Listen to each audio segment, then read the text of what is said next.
Prime time. I'm delighted to welcome Britain's most compelling commentator, the wonderful Darren Grimes. Hi, Darren. Hi, Mark. So, Piers Morgan is back where he belongs, in the news. Absolutely, yes. Piers Morgan has doubled down on the comments that he made about Meghan Markle and hit out at his former colleagues at the ITV in an explosive tell-all interview with Fox News's Tucker Carlson. Now, I think, Mark, that actually what Piers had to say yesterday says something more than just his spat, essentially, with ITV. I think it actually speaks about the wider problem that we've got as far as speech and censorship is concerned, where you've got the broadcasting landscape today looking very censorious, where the self-censorship of many broadcasters who fear for their jobs and livelihoods if they dare say the wrong thing. You know, Piers Morgan, of course, was basically forced out. I guess he felt the need to resign, at least, over his comments about Meghan Markle, because it was perceived to be that he shouldn't have criticized her. And of course, many of the things that she said throughout that interview have turned out to have been at least disproved or palpable nonsense in some cases.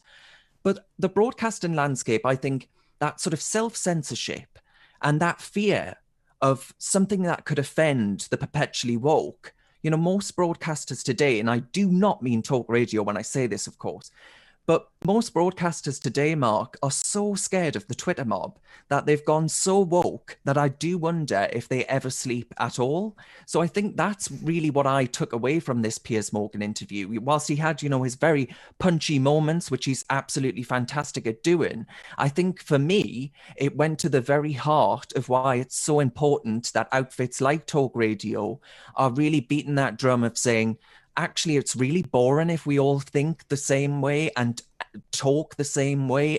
And actually, diversity of thought is something to be encouraged. And it's slightly troubling that somebody with his journalistic experience and somebody with his fame and popularity can get cancelled. There's no hope for us mere mortals. Exactly. That's exactly right. That's why I am a vehement supporter of the Free Speech Union. I think it's really important that we do have these avenues and we do have these champions of speech who do stand up against this stuff and say, well, actually, you know, cancelling someone, and by that I mean eradicating their livelihoods, smearing their names and all the rest of it, just because you disagree with something they've said, maybe on Twitter, for example. You're digging up old tweets that someone's posted when they were, I don't know, a teenager. This is what happens these days.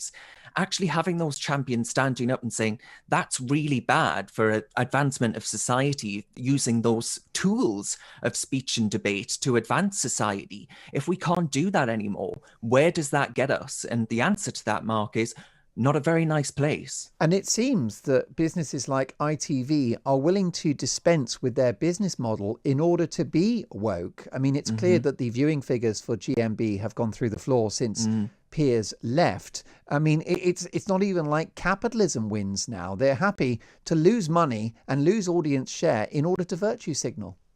Exactly. Yeah. I think they're just so scared that, you know, the opposite would happen. They'll start trending on Twitter. The mob will be out in full force. And then like clockwork, advertisers will pull out from under them. I think that's the fear.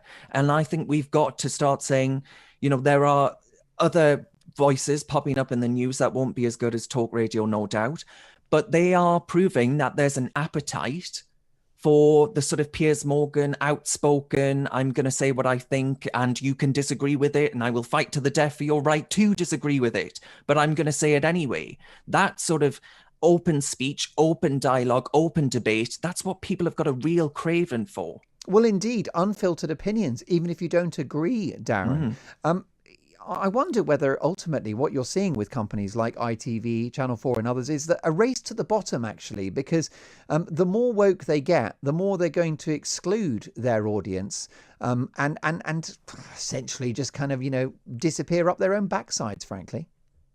Yeah, exactly. I think far too many producers at these broadcasters have been drinking one too many sort of kale cocktails, you know. They demand that we believe the rubbish that they sometimes spout out without the evidence to we can see it before our very own eyes. You know, I think there's a lot of sort of laughing and sneering at whether that be at the monarch or our flag. And the only comedy that I think people seem to be capable of producing today, especially at the BBC, is one of laughter, of derision and despair. And I think it really does reveal just how out of touch many broadcasters, and again, I must say, especially the BBC, and I mean that with all due disrespect to the broadcaster, how out of touch many of them have become, Mark. Yes, I mean, you know the saying, don't you, Darren, go woke, go broke. And I do fear for the future of these organisations if they continue to ignore their audience or think that their audience's opinions are somehow unpalatable or wrong. Charlie Higson, what a wonderful writer and comedian. He has performed and written for the BBC, The Fast Show, and lots of other hits. However, he's spoken out.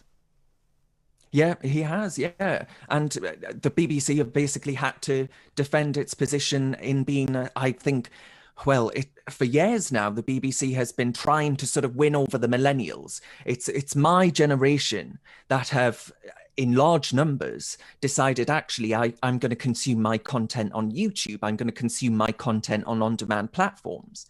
And the BBC have very much taken their eyes off the ball as far as giving older people the kind of viewing content that they want to watch, and sort of try to pigeonhole older people into these very, I guess, narrow categories. And it's a sort of death knell for anti-Beeb, because they've totally boxed themselves into this corner where comedy and being politically correct, as I just said earlier, much of the, I guess, best comedy has to be a bit unpolitically correct. And you know that very well, Mark. Much of the very, very best comedy is offensive and not very politically correct. But you just can't get away with that at the sort of pious BBC that worships exclusively at the cathedral of the woke. You know, millennials rather like a laugh, and they like to be sort of self-effacing. But the BBC only seems capable of delivering sort of pole-faced whining and identity politics packaged as humour, and nobody, Mark, wants to watch that. Well, indeed not. I mean, Charlie Higson is behind, for example, The Fast Show, which is one of the biggest hits the BBC have ever made, and he probably couldn't get a gig there now. Darren, you are growing your audience on a weekly basis at the popular conservative channel Reasoned UK, and we'll see you in a week's time for another Grime Time. Fantastic stuff as always from Darren Grimes.